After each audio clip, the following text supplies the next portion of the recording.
Ladies and gentlemen, welcome into Podcast Room 303. Introducing one co-host with more nuggets than Chick-fil-A, Nick Morahan. Executive producer until we find someone better, Eric Washington. Nobody really knows what he does around here, Nevada Putnam. And now, the single greatest thing to happen to hosting in history, Jermaine Antonio Colon Mendez. On with the show. Ladies and gentlemen, welcome into Podcast Room 303, episode 330. I'm your host, Jermaine Colon Mendez, and I have with me today executive producer, Nutty Putty. On today's episode, we'll get into NFL Week 3 review and NFL Week 4 preview. Without further ado, how are you doing this evening, Nevada? I'm doing well. Got back from a little Georgia trip for a hot wedding out in the sun. I wasn't sure if it was going to be inside or outside. It was outside, but it was only about 15, 20 minutes, so nothing you can't stand there and bear for, but it was a good time. Sheesh. That little Georgia sun for you over a weekend. Yeah. You don't look mighty tan. You must be SPF 300, huh? Something like that, yes. That and trying to find the shade. Oh, dude. You know who's elite at finding shade? Grandpa/old men. Sorry, go ahead. What were you going to say? I was going to say Eric. Also probably very accurate. But yeah, the grandpa old men, that's a great call. They do have a way of seeking it out. They'll just be standing off to the side, minding their own business. You're just like, what you doing? And then you realize, like, oh, they're standing in the shade. They're not doing anything other than being near the situation, just in comfort. I was gonna say a group setting or something like that. People are talking, trying to figure things out. Next thing you know, you're kind of looking around. You're like, where'd so and so go? Oh, he's over there. He's like 20 yards away. He's under a tree. Yes, sir. Oh, dude, it's an elite skill. I can't wait till I start unlocking my old man traits. You know what I mean? Just saying. Yep. I already have a problem where I say whatever I want. Anyways, I'm very blunt. I don't care about your opinion. Like if you're going to be offended or it's your sensibilities, like this is how it is. Take it or leave it. Action the information or don't. I'm shooting you straight. So next one I want is the shade. I've already got old man strength, which is incredibly hysterical to me. Wow. Because old man strength, I'm starting to understand what all old man strength is like, even if you stop lifting, your body remembers. You know what I mean? So like if you stop lifting, the body still remembers. So that's how you end up with that old man strength. And you're just like, how come I can't do anything? You look like you have 10 beers a day. And it's just like the body never forgets.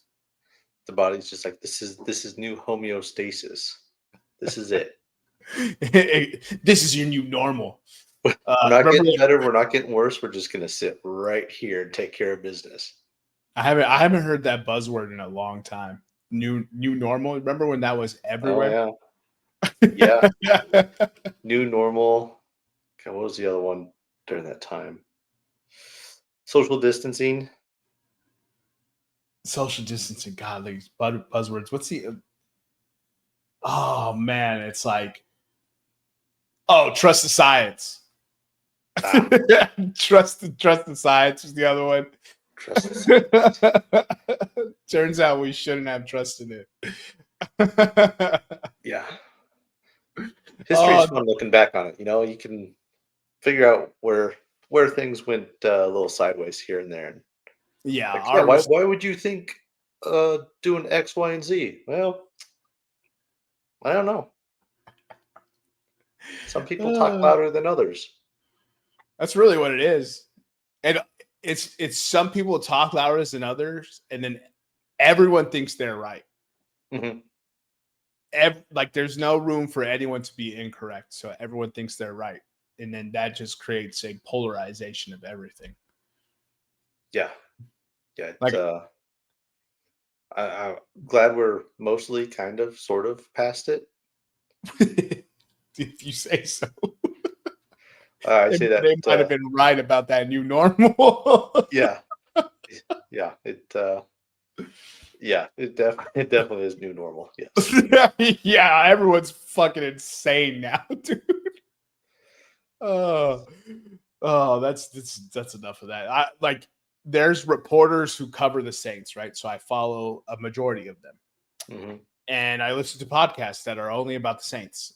And the reporters will just tweet factual information, just like this is what happened, and everyone's response is like telling him like this is how could you this is, and he's just like, what are you talking about?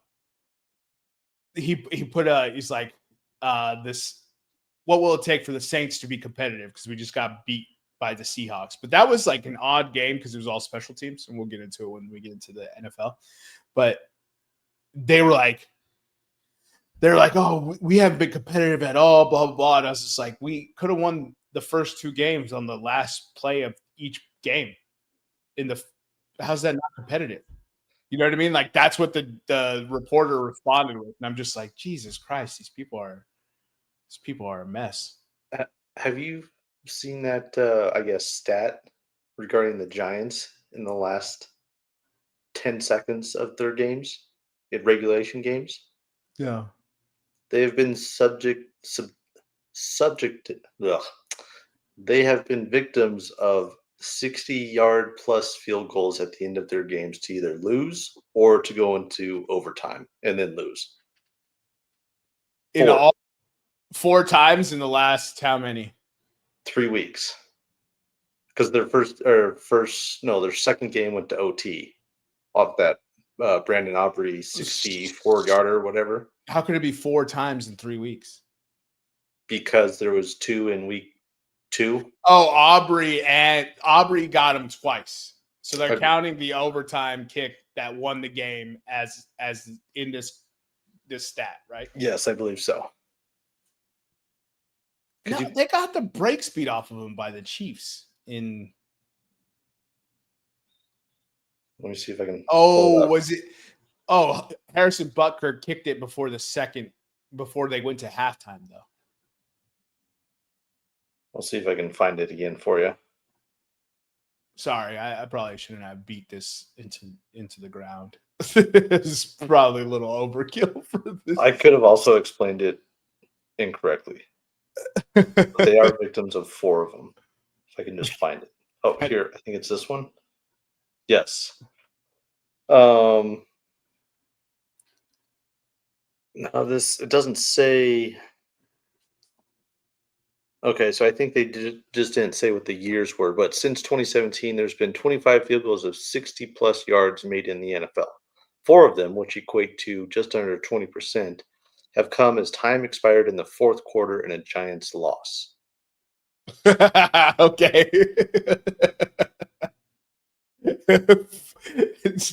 So you said 27 or 25 25 total, since 2017. essentially game winning. It doesn't say game winning, but 60 plus yard field goals. 25 of them.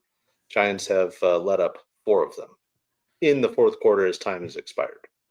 Dude, to almost have a fifth of the entire 60-yard field goals kicked against you is gotta be crazy. Dude, that's the terribles. Like, could you imagine that? Your team, you're like, all right, 60. It's probably gonna be low.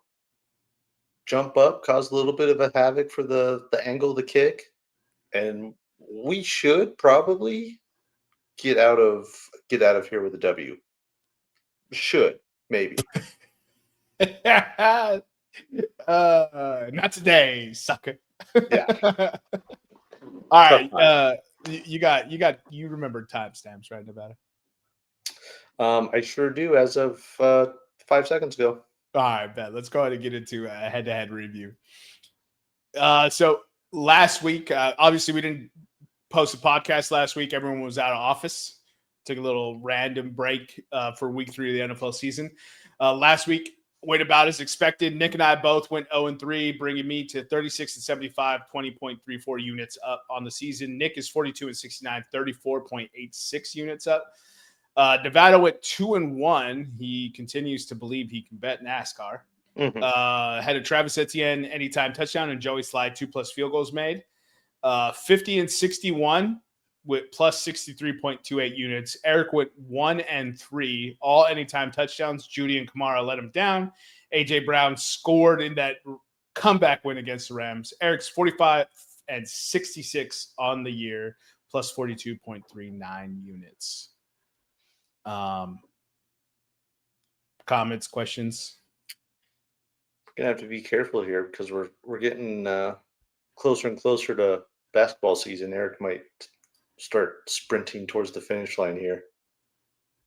I think you got it, dude. All right. I mean, maybe not the as win. long as the win total he could get you. I think the unit total is, unless he pulls some plus 1,000 out his ass, which obviously is the reason why we bet. No doubt. Yeah, so currently it's all pretty straightforward. I'm last, Nick's third, you're first, and Eric's second, and that's for both wins and units. I like the consistency, though. We're not making two different columns of you having weird orders of who's got the most wins or who's got the most units. It's everybody's tracking. Yeah. I looked at that Dallas Chicago game and I was sitting there picking a bet between Caleb Williams and Dak.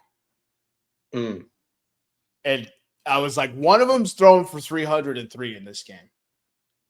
And I was like, maybe both.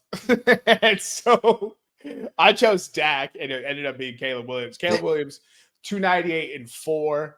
Oh, for the case of this, we'll say it was 300. It would have been 303, but like I was like, shit, we should have went with Caleb Williams, but I went with Dak, and it was plus 500. I could have got great if I would have picked Caleb Williams, bro. I know what you mean. I think I probably would have gone with Dak too, though. Oh yeah. I don't regret going with Dak. I think we would have got there if CeeDee Lamb doesn't get hurt off like Jump Street. Sure. Because he ended up with 0 fantasy points. I remember looking up like the game was on Red Zone or whatever, and they're showing CeeDee Lamb like walking off in discomfort, and I'm like, what's going on? And I didn't realize that he was out for the whole game. Crazy work. Yeah, I did not. I got the update, but I didn't realize that was essentially from coin toss. Yeah, I have to go check to see when he left, but yeah, it was not good. And as far as a fantasy owner, there's nothing worse than like one of your star players being out, even at halftime, let alone first quarter, first drive or two. And you're like, sweet. Yeah, it is. Dude. Because Nick actually has CeeDee Lamb in Dynasty, and I was just like, yow. Oh, nice. Yikes. And he's pretty much all in this season, and Godspeed. I hope he figures it out. But he has him and Saquon and Lamar Jackson. I mean, they'll carry a team, but they also got to be healthy and hit. So far, I think just Lamar kind of is. Saquon's had one good game. Right. Tyler Warren, he has Tyler Warren as well. Tyler Warren's been balling. Right. He still has Kyle Pitts. He has Kyle Pitts. T. Higgins is fucked. Yep. Because of Joe Burrow. Yep. He has Javonte Williams. That's a sneaky pull right there. The resurgent Javonte Williams. He's North Carolina, not NC State, right? Yeah. North Carolina. I was gonna say go Wolfpack, dude. Guess not. Let's before we do that, let's get with week 3. Which week 3 was crazy. We'll do the we'll do our biggest takeaways, one positive, one negative that we always do. Or in this case, it could be as many as you want because it's just you and I. But I will say blanketly, so that way neither one of us has to take it. Kicking and special teams. I guess kicking falls under special teams. Holy crap, did that swing a ton of games in week 3. Yeah. I was like watching Red Zone on one of the TVs at the beginning, and it was missed kick after missed kick after missed kick after missed kick. That's all they kept showing. And I was like, what is happening? Like, what's his name? Parker Romo. They cut Young Wei Koo from Atlanta for Parker Romo. Parker Romo misses his first 2 kicks versus the Panthers. The Falcons remained scoreless the entire game because Carolina just runs away with it after that. And dude, you gotta feel for the Falcons trying to figure out their kicking woes and just making it worse. Like there was 8 defensive or like special teams defensive touchdowns last week. The Minnesota Vikings had 2 pick sixes against Jake Browning, or it was a pick 6 and a fumble return for a touchdown. The Saints let up a what was it? It was definitely a punt block for a touchdown and a punt return for a touchdown. Yeah, Torrey Horton 95-yard punt return. And let's see what the other one is. Block punt. Yeah, I don't see it here on the recap, but yeah, that's the one that they mentioned. Yeah, because it's more exciting than a block punt. The block punt was like it was like it's either a block punt or the punt return for a touchdown, but it was the first time the Saints had allowed it to happen since 2011. It's got to be the punt return. Why? Because you just assume that we got a punt block? I'm just looking at the scoring summary. There's passing TD, rushing TD, passing TD, rushing TD, field goal, Saints passing TD. Yeah, it was all bad. Touchdown. It was all bad, dude. 95-yard punt return. Torrey Horton can walk. Pride of CSU just tearing up the Saints. Brother, smoking us. Oh, and that's why. So the Ken Walker touchdown was off of a block punt. I'm fairly certain. Oh, okay. Yeah. Anyways, fucking New Orleans. So give me your 2 takeaways, positive, negative, or if you want to do more, you feel free. Anyways, the floor is yours. Yeah, I was kind of in and out this weekend of the football games, dealing with some wedding shenanigans. But my takeaway after kind of looking at everything, the culture of winning this division, the South. Way to go out on a limb. Yeah. But I don't think any of us saw especially the Danny Dimes perform or playability. Don't do that. I've been calling Daniel Jones for years on this podcast. Did you take him when we did our season preview? No, because Eric stole my. Stop me if you heard this before. Eric took Daniel Jones to win MVP, so I pivoted because he did shenanigans. So you picked the other MVP and Justin Herbert. I did. I think I picked that in week 2. Yeah. They got a stranglehold on their division already. It's crazy to open with 3 division games and then let alone 3 division wins. And I think 2 of the 3 were on the road. Oh, I guess technically that Kansas City game was in Brazil, but it counted as a home game. So, the Chargers are playing some meaningful football right now. And here's what's going to crack me up, but I'll get back to you. But just a out loud thought. Mm-hmm. If the Chiefs don't qualify for the playoffs, which is possible, starting 1 and 2 in the first 3, and they have a pretty arduous schedule, and then I don't see where help is coming from. This offense looks brutal. But the offense looked bad last year and they made it. Mm-hmm.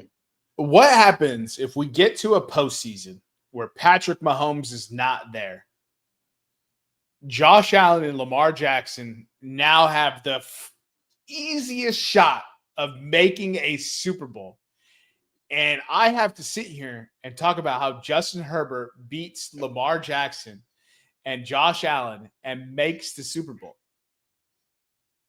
Oh, I hope he proves me wrong. And here's the thing. I said it. Justin Herbert's a good quarterback, just like Phillip Rivers. Let's see come playoff time what goes on with this Chargers team. I have zero faith in Justin Herbert in the playoffs. Zero faith. And look, I'm just asking him to get 2 wins in the playoffs this year. 2. Yeah. But we'll see. We'll see because you never know how these playoffs go. Yeah, I see where you come from as far as the Chiefs possibly not making it. I'm just gonna run down kind of these AFC teams. Ravens more than likely getting in. Obviously, the Bills more than likely getting in.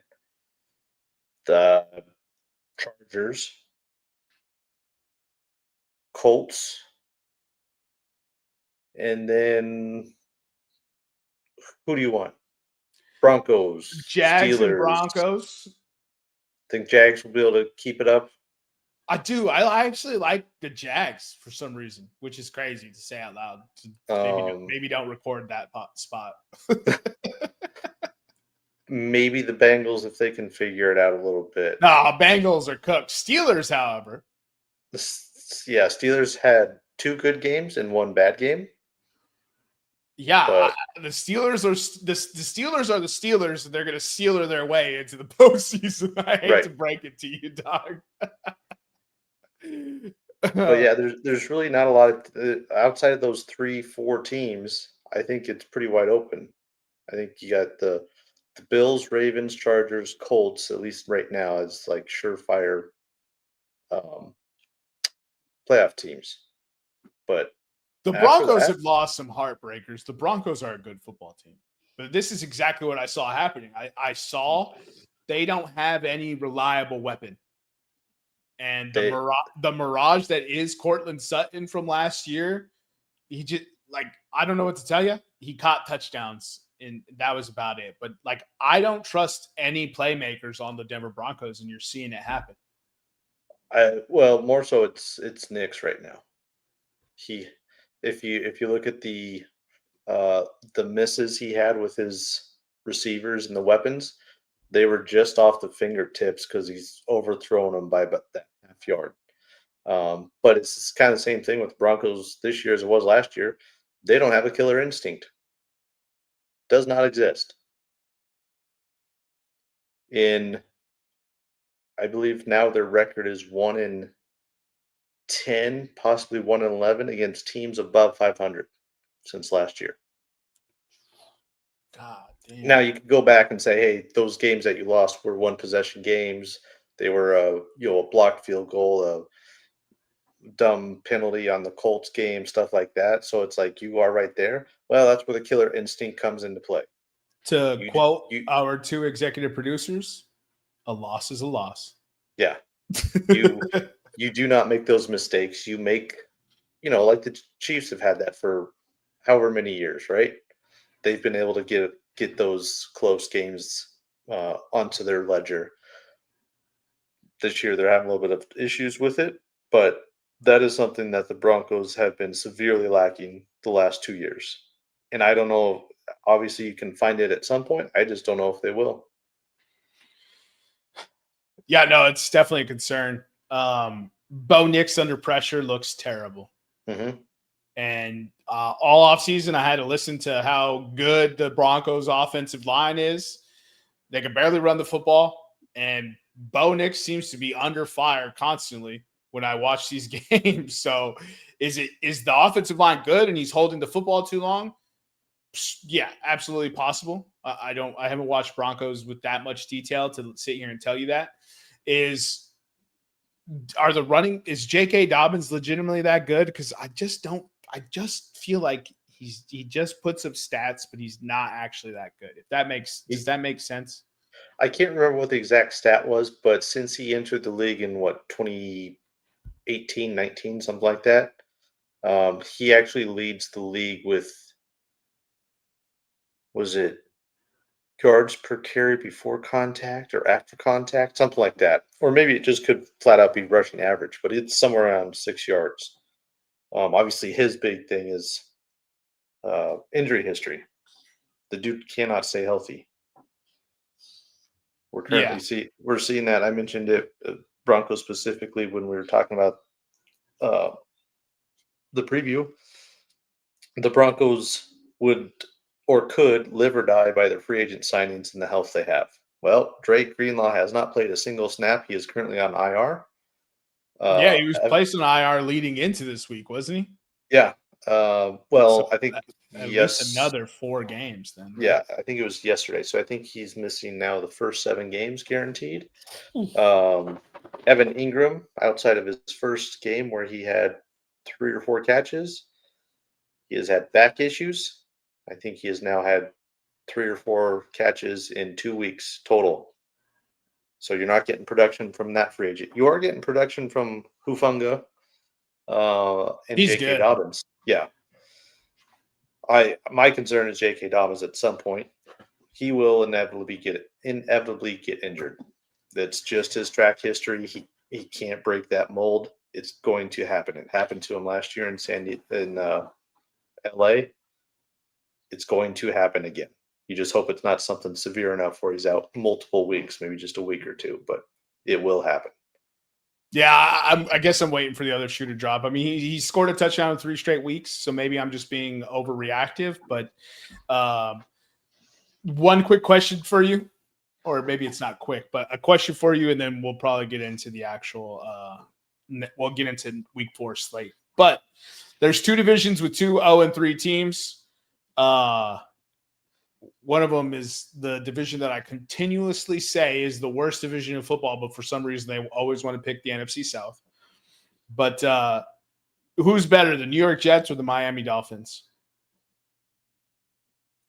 Jets with Justin Fields? Sure, if that helps the tiebreaker. That would help with the tiebreaker.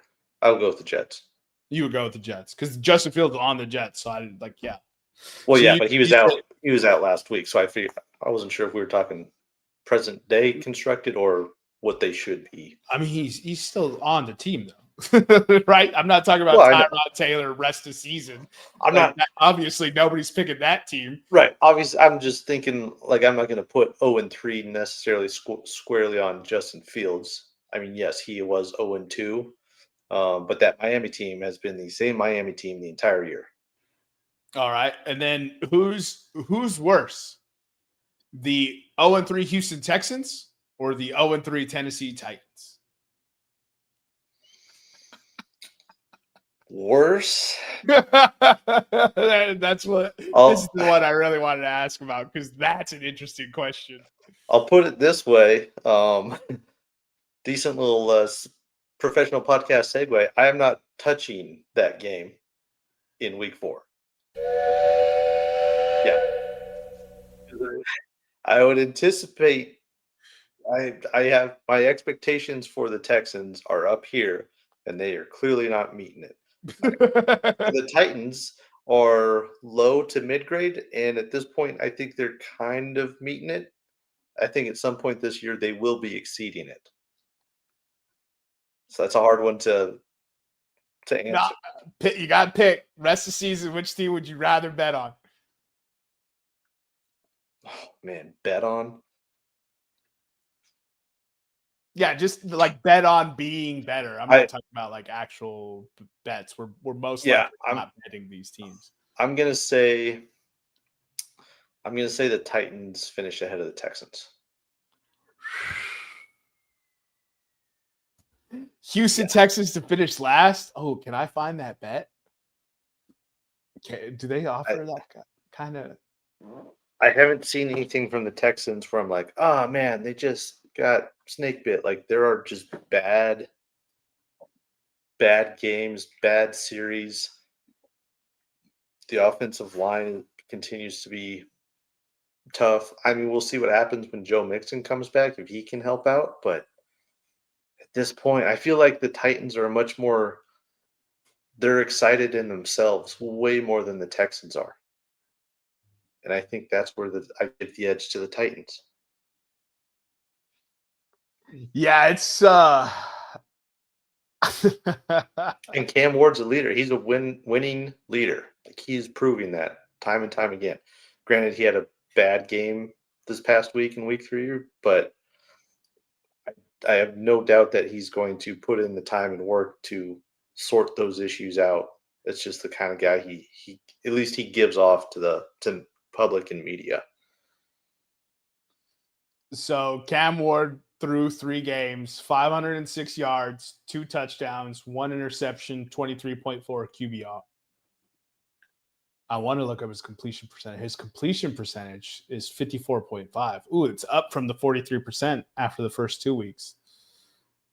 Hold on, give me 1 second. I want to look up Anthony Richardson real quick. Oh my God. This is my favorite thing because I know probably the only 3 Titans fans in existence are my friends. Yep. So I love giving them shit. Because like they keep trying to tell me like Cam Ward's good, Cam Ward's good.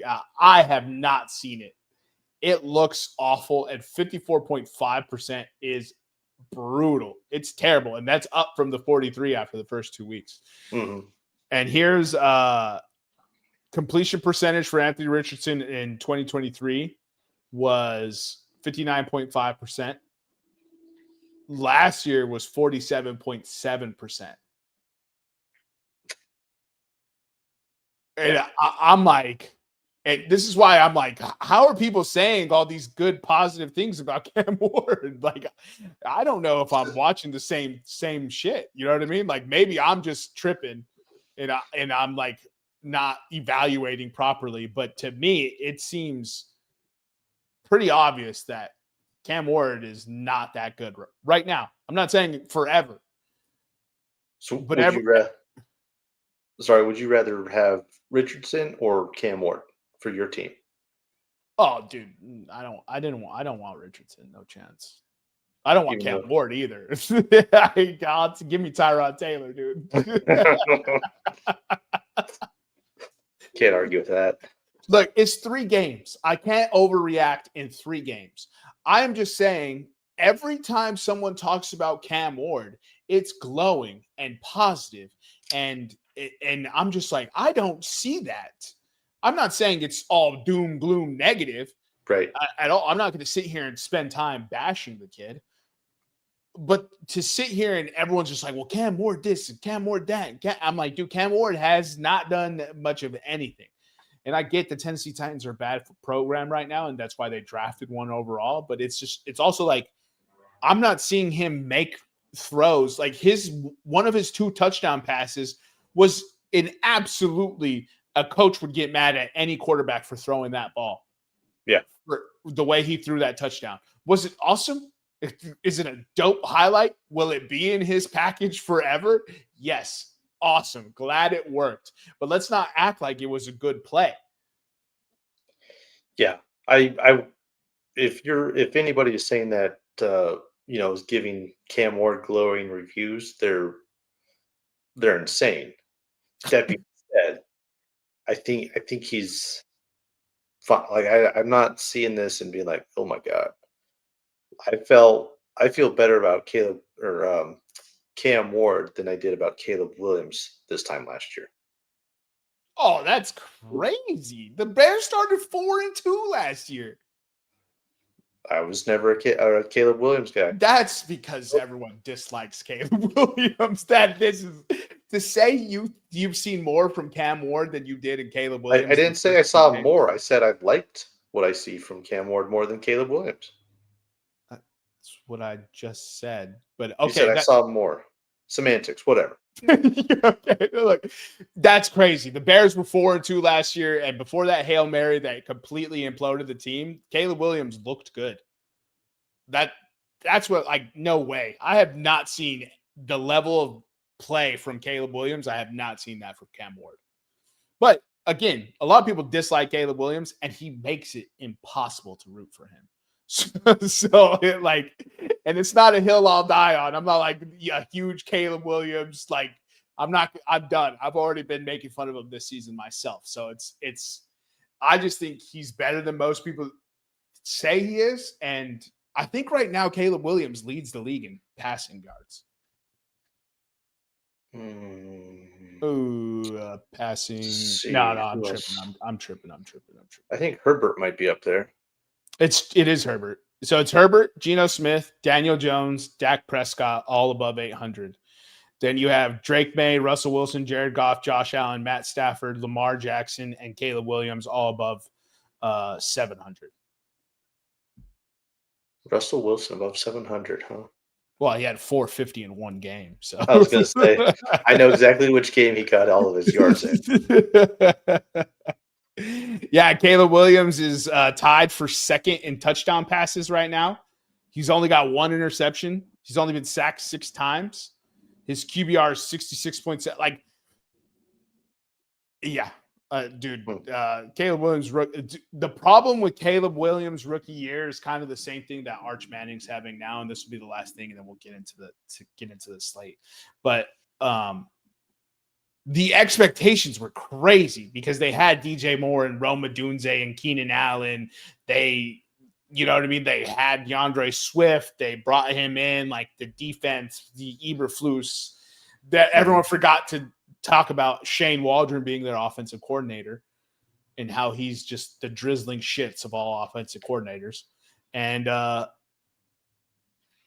that's kind of where like the egg on the face of the Bears happened. But Caleb Williams, like realistically, like last year, I think he ended up with like 3,500 and like 22 touchdowns or something as a rookie. And for some reason we bashed the hell out of him. And I was like, that's pretty good for a rookie. Yeah, that would be very good. Let's see. Where's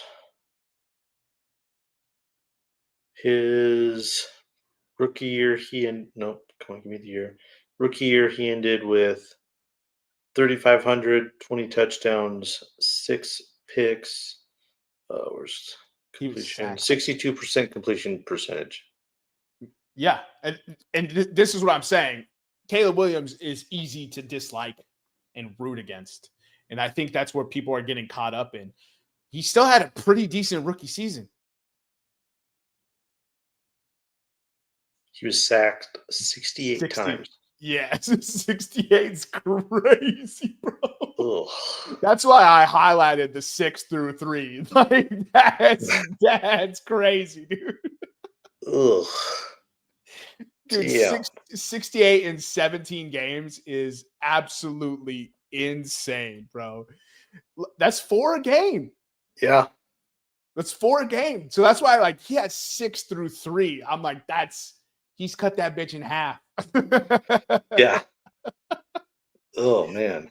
This is like, I defended Caleb Williams, and I thought he should have been the number 1 overall. If we're redrafting, obviously Jaden Daniels should go number 1 overall. Mm-hmm. I don't think Caleb Williams falls farther than 2, though. It's debatable if you want Drake May or Caleb Williams, but Caleb Williams is playing pretty good football. So is Drake May. So it's a coin flip, but Caleb Williams is going to be just fine. Is the moral of the story. Yeah, and hopefully they can keep expanding on it with Ben Johnson there. Hopefully things are sticking, and that's why they're playing pretty well, at least especially for Caleb's stat line so far. Yeah, absolutely. And that's why, like, Cam Ward, 3 games, no need to overreact. He's played stiff competition on top of that. You know what I mean? Like, the Broncos, they're going to figure it out. If the Broncos are a good football team. They have lost, I think, the last 2 games by combined 3 points or something. Like, the Broncos are just fine. And Cam Ward has played some tough teams. He'll get better. His offensive weapons will get better with him. They'll get more comfortable with the scheme. I would much rather have Cam Ward over Anthony Richardson all day. Yeah. All day. Like, nobody's saying that. I just wanted to point out some, like, how narratives form and they don't actually warrant what's being said. But let's go ahead and get into week 4. Running a little long here. So first matchup for the week is the Seattle Seahawks traveling to Arizona on Thursday night. Seattle is actually a 1.5 point favorite on the road. Arizona's plus 102 on the line, and the over-under is 43.5. Yeah, I try to stay away from the Thursday games, especially. Are they all divisional this year? They seem to be. I don't know, but that might be a good way of drawing interest. No, there's Washington and Green Bay week 2, but it seems like a lot of them week 1 both divisional. Week 2 not quite. Week 3 divisional. Week 4 divisional. Week 5 divisional. Week 6 divisional. All right, there's definitely a theme going on here. And it's almost like, you know who loves to play each other on Thursday? Tennessee, Jacksonville. The AFC South is always a Thursday night football game. Just a stinker of a game. Yeah. So you want no action on this one? I don't, just because I get, and we'll mention it, it's probably the next game. They're like the European games. I just don't know what's going to happen. I always bet the inverse of what I think on European games. Right. So Trey Benson anytime touchdown is interesting to me, but that Seattle defense is legitimate. I might just be saying that because I watched them play the Saints last week. So all right, no action. Next game, Minnesota Vikings travel to the Pittsburgh Steelers, even though this is technically in Dublin, Ireland. Minnesota is a minus 2.5 point favorite. I can't really say it's a road game. It's a road game for both. And then Pittsburgh's plus 130 on the line. Over-under set for 41.5. Carson Wentz versus Aaron Rodgers, just like we all saw 2025 going. Yeah, I think for this one, I'll take Pittsburgh on the money line. I will take the experience of Aaron Rodgers rather than the God knows what version of Carson Wentz you're getting. I'll take Minnesota minus 2.5. We just talked about how you bet the inverse of European games. Fair enough. So I'm taking Minnesota. Look, the obvious choice is I think Pittsburgh should win this game. Right. And so therefore Minnesota minus 2.5, and we're keeping it pushing. Your boy Skinny P will be there and it live and in person, watching this absolutely horrendous matchup. Not excited. It's going to be some really defensive football. Let's go and get into the next game. The Philadelphia Eagles travel to Tampa Bay to take on the Buccaneers. This is another 3-0 undefeated matchup. Philadelphia is minus 3.5 point favorite on the road. Tampa Bay is plus 164 on the line. Over-under is set for 43.5. Key injury to note for this game is Mike Evans is going to miss multiple weeks, and Chris Godwin's already gone. So what are your thoughts on this matchup? Yeah, I think for that reason that you mentioned, they'll be able to focus in on Egbuka. I don't know if the Buccaneers are really going to be able to get the offense rolling. I still think they will, but missing Mike Evans is tough to be able to kind of distract the defense from what they want to do. Having Mike Evans there kind of makes them focus a little bit more. So I'm going to take the Eagles minus 3.5. The Buccaneers play the Philadelphia Eagles incredibly well. If Eric was here, he'd be telling you about how much he hates playing the Buccaneers. Philadelphia on the road in Florida. I'm going to take Tampa Bay plus 3.5 since they're laying the hook there at minus 110. Baker, it's time to start talking about Baker Mayfield as one of the most clutch quarterbacks in football, regardless of situation. It doesn't matter how good the offensive line, it doesn't matter what weapons are out there. He'll turn Jalen McMillan into a fantasy star. He makes Egbuka relevant from day one. Mike Evans is out. Sterling Shepard was a revelation last week. Just as a fun little game, which team offensively is it better categorically passing yards? Which team is better in passing yards? Yeah, just from a stat perspective. Man, would you say it's the Eagles or the Bucks in this game or through the first 3 games? Up through these three games. Oh, I think it's the Bucks. Okay. And then rushing yards, who's the more prolific running team? Man, Saquon's kind of struggled, but Jalen Hurts has rushed the football pretty well. Let me see. Was there an end around from the Bucks that fucking skews it with the wide receiver? I'll take Philadelphia on that one. So the Bucks are slightly ahead of the Eagles on the passing yards, and they are relatively slightly above on the Eagles for rushing yards as well. They're both Perfect. bottom third in passing yards, and then 7th and 14th in rushing yards from an offensive perspective. Oh, this is gonna. Maybe we should take the under.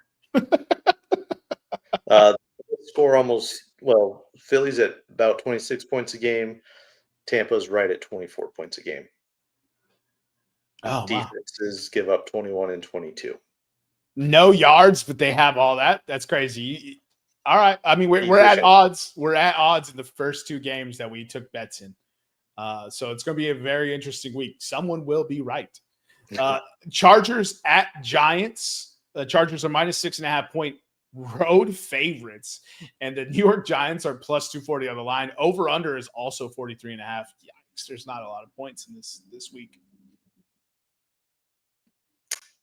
I mean, this has to be a game the Chargers win, unless there's some weird Jackson Dart magic that I am unaware of. A part of me thinks the Giants might be better than we think they are. And if Jackson Dart can just complete regular passes, just like, you know, an 8-yard inbreaker into the middle of the field, because Russell Wilson doesn't throw it to the middle of the field. And I don't know if anyone's noticed it's all outside the numbers or it's 80 yards downfield because he has one of the prettiest deep balls in football. I'm going to take the New York Giants to cover the spread here. Yeah, I think that's fair. Yeah, defensive wise, you're talking about two totally different defenses. One is top 10 in pretty much every category. The other one is bottom 25 in every category. The Giants are bottom 25 in every category. They are 32nd in total yards, 28 in passing yards, 31 in rushing yards, 24th in points, and 25th in third down efficiency. I mean, that Dallas game skewed a lot of that, but because like the Commanders struggled to move the football against the Giants, and the Kansas City Chiefs struggled to move the football against the Giants. Giants just kept giving them great field position, and they would kick a chip shot field goal after 2 completions. No, but look, the play here is probably the Chargers. They look phenomenal. So, what are you taking in this game? I think I'll take the over on the point. Well, no, maybe I do. Let me find a prop bet and I'll get back on you. Okay, next game, New Orleans Saints travel to Buffalo. If it helps you, the Chargers are traveling from the West Coast to the East Coast at a 10 a.m. matchup. The New Orleans Saints are taking on the Buffalo Bills. The Bills are minus 16.5 home favorites. The Saints are plus 900 on the line. The over-under is set for 48.5. At plus 900, Saints money line seems a lot of fun.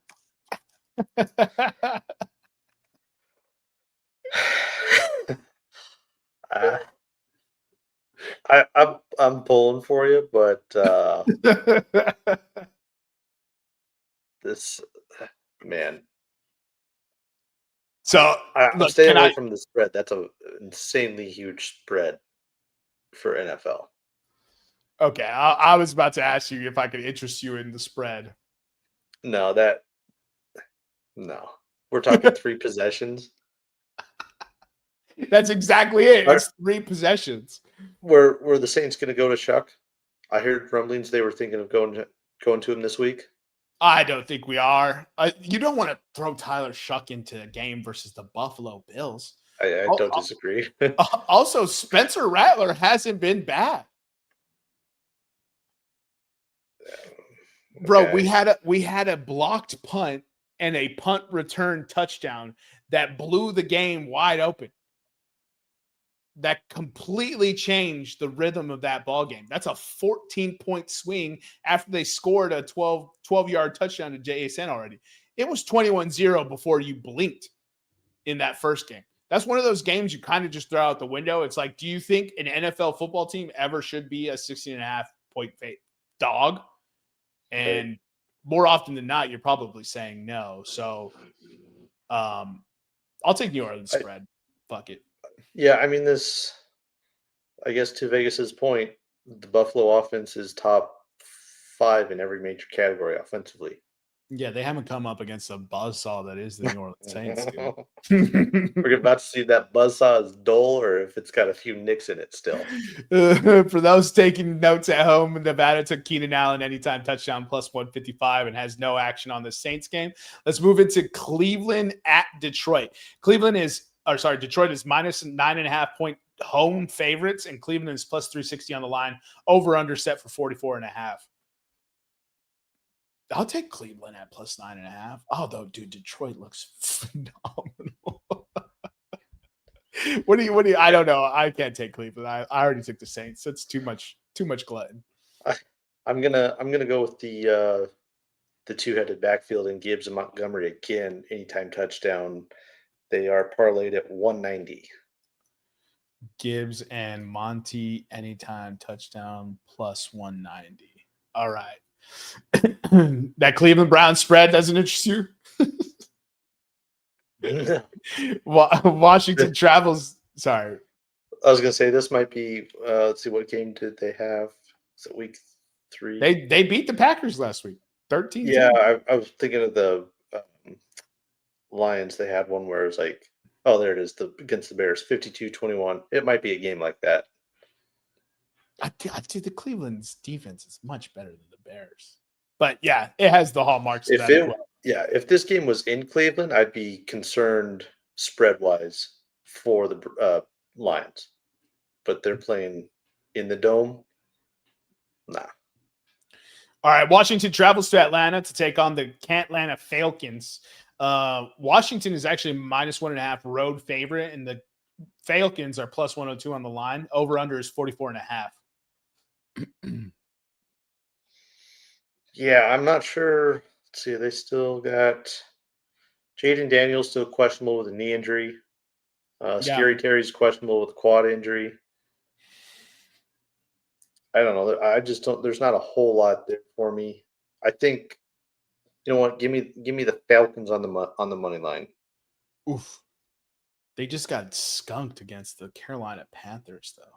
Perfect time to come back and beat injury riddled offense. No, for sure, it's a good bet to make on that one. I'm gonna stay away from that because I can't bet the Falcons to win. Tennessee Titans travel to Houston to take on the Texans. Houston is -7, home favorite, and Tennessee is plus 275 on the line. The over-under is set for 38.5, and shit, that might not be low enough. I'm taking the Titans spread. Tennessee +7. I mean, dude, to get a touchdown is just crazy against the division opponent. And this Texans team, they haven't shown they could score the ball at all. I thought, you know what? I'm gonna ride with you on that. Which one. Cam Ward breakout? let me read off these two stat lines for you to see which quarterback you would prefer to take. Quarterback A, 57 of 80. This is through 3 games. 57 of 89, 599 yards, 2 touchdowns, 3 picks. Quarterback B, 54 of 99, 506 yards, 2 touchdowns, 1 pick. Consider I just looked up Cam Ward. I know he's a second one, but based on those 2 stat lines, give me Cam Ward. Like, you know what I mean? Like you would expect, especially that rookie year CJ Stroud have. I'm not saying be blown up the league, but he should be having much better games than he's currently been having. Oh, without a shadow of a doubt. That's one of the most shocking storylines of the year, and we don't seem to be talking about that. All right, we'll speed it up here. This is a dog shit matchup. Carolina Panthers travel to New England to take on the Patriots. New England is -5.5 on the line, which is crazy considering Carolina just put up 30 and skunked the team. They're at home. Plus 195 on the line for Carolina. Over under is 43.5. Nah. I'm going to take the over in this one. That was the only thing I was thinking of, but nah. I got my fish hooks in elsewhere right now. Yeah. No, I mean, betting this game is you're a psychopath. It's a sicko and a psychopath combined. Psychopath. Yes. Yes. Indianapolis Colts travel into Los Angeles to take on the Rams. Mm. The Rams are minus 3.5-point favorites. Indianapolis is plus 154 on the money line. Over under set for 49.5. Ooh, that's the highest one so far. Give me Indy money line at plus 154, dude. Yeah, I think that's probably where I would have been going as well. Let's see there. 3.5. All right, then in that case, I'll take Indy on the spread, just so we can spread out the love here on the bets. But yeah, I think this is a solid one. The Colts can show up and really make some noise. But the Rams team is good. The Rams team is really good. I will say that over under is high. Hmm. I think they smash it though. Yeah, I think I didn't see last week, but are the Colts still scoring every possession? They finally punted last week. It was like the 19th possession or something like that. They ended up with 41 points though. You know what I mean? Like, Right. It's wild. and the Rams had that Eagles game, but the Eagles defense just kept forcing them to kick field goals instead of touchdowns. Yep. And the offensive coordinator went into the half and said, Jalen, we're putting the ball in your hands, air it the fuck out. And they completely changed everything they were doing there. And, a Rams fan, you got to be sick, but that's the defending champs right there showing you how it's done. The Eagles have some sort of voodoo magic doctor in their quarters that's helping them get these dubs because it's crazy. They had like 45 yards of offense in the first half. It ended up putting up like, what was it, 28 point? I think it was 28, 27 or something like that. 20, I believe so, yes. 26. Let me see if I can't get that actual score. The 33-20. 33. Oh, that touchdown that was returned on the very last kick that was blocked because they won the game on a blocked kick and returned the touchdown. And Rams plus 3.5 didn't cover. Oh, dog. hell of a Bad beat right fucking beat. The Jacksonville Jaguars travel into San Francisco to take on the 49ers. Sorry, I keep doing that. San Francisco is -3 home favorite. Jacksonville's plus 145 on the road. Over under is set for 47.5. One injury note: Nick Bosa out for season, torn ACL. Give me ETN anytime touchdown plus 105. Just gonna ride it till the wheels fall off. Do you think Jacksonville can win this game? I think they can win this game. I do, especially was it Brock they were talking? Yeah, he's questionable. Yeah, Brock may not play, so I don't know yet. There's optimism he can play, which is one of the reasons why I'm not picking this. But Jacksonville money line at plus 145 or Jacksonville getting the full 3 on the road seem like great bets to me. This is a game to monitor as the weeks go on and injury reports become more prevalent. Let's move into. I was just going to say I would still start Mac Jones. He's played more than well enough in his absence. Yeah, Mac, I think you go to Mac Jones until he fucking implodes. No need to rush Brock back. Right. Everyone's hurt. Like, you got to make sure they come back healthy before you. Also, they need to reevaluate what their human performance or whatever the hell they got going on there. They need to dig it up, throw it all out, redo it. Something. Because this is crazy. Next matchup is the 125 game. Crazy that this isn't the night game. The Baltimore Ravens travel into Kansas City to take on the Chiefs. Baltimore is a -2.5 road favorite. Kansas City is plus 130 on the line. Over under at 48.5. What you got, Nevada? I think Baltimore continues to flex their muscle. I don't know if KC's can have a quote unquote get right game or show that they haven't gone anywhere. It would be this game, but I don't see that. I'm taking Baltimore -2.5. Baltimore -2.5. Okay. So that would put the Chiefs at 1-3. The Chiefs then travel to Jacksonville to take on the Jaguars. After that, the Lions travel to Kansas City to take on the Chiefs. Then they have Raiders, Commanders, Bills, Broncos. Doesn't sound any easier. No, it does not. Look, I this is one of those years where I'm like, there's like a pseudo rooting for the Chiefs because now the deck is stacked against them. It's like, can they be the team that we've seen for the last few years? It'd be an awesome storyline to watch. So I'm not taking any action in this game. I think Baltimore's to play, though. Chicago travels into Las Vegas to take on the Raiders. Chicago is minus 1.5 road favorite. Las Vegas is minus 108 on the line. Over under is set for 47.5. Geno Smith has not looked good so far.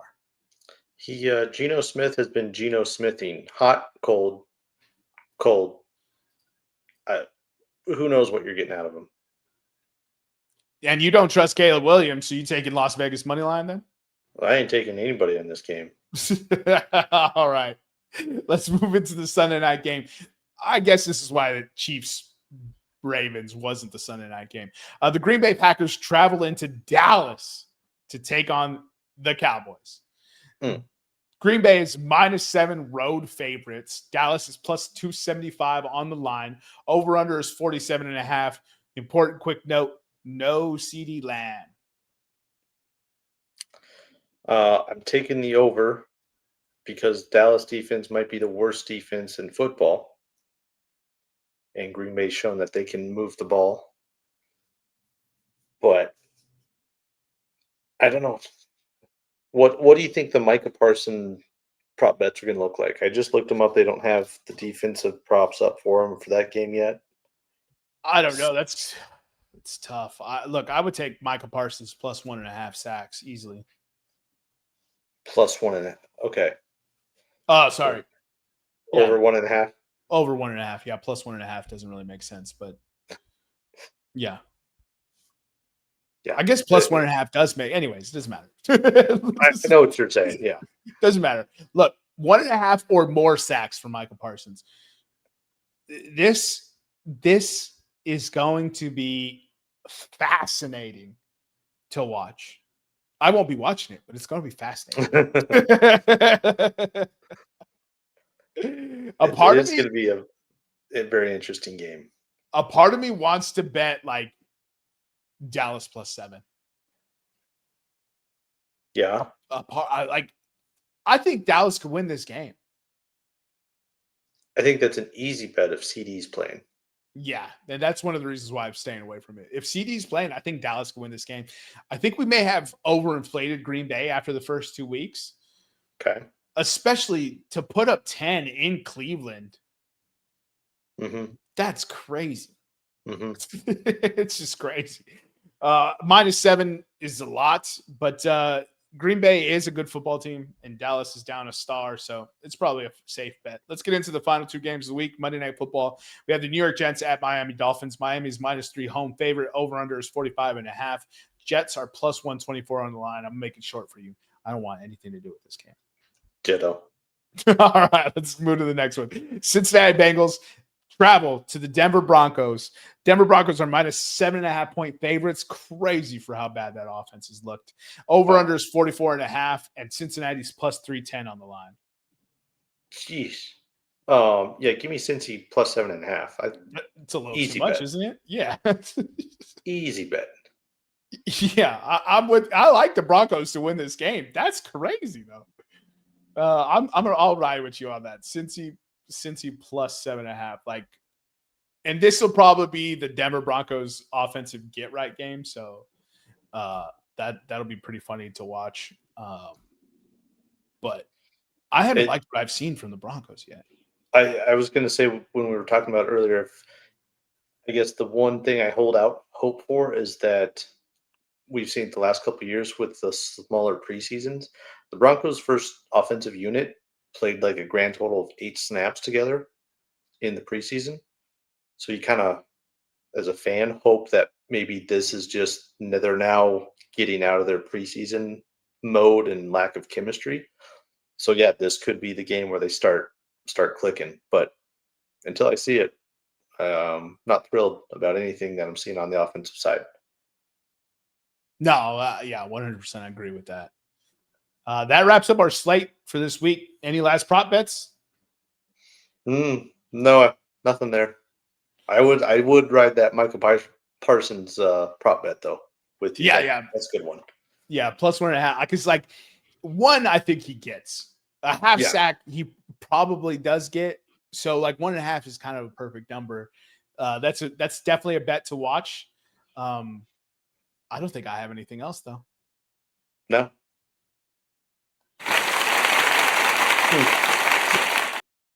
Well done. Well done. Follow us on X, Instagram, and YouTube at Podcast Room303. Follow our sister pod, Revenge of the Pod, on all things socials and wherever you get your podcasts. For myself, Jermaine Mendez. For the executive producer, Nevada Putnam. We'll see you next time when you come on down and step into the room.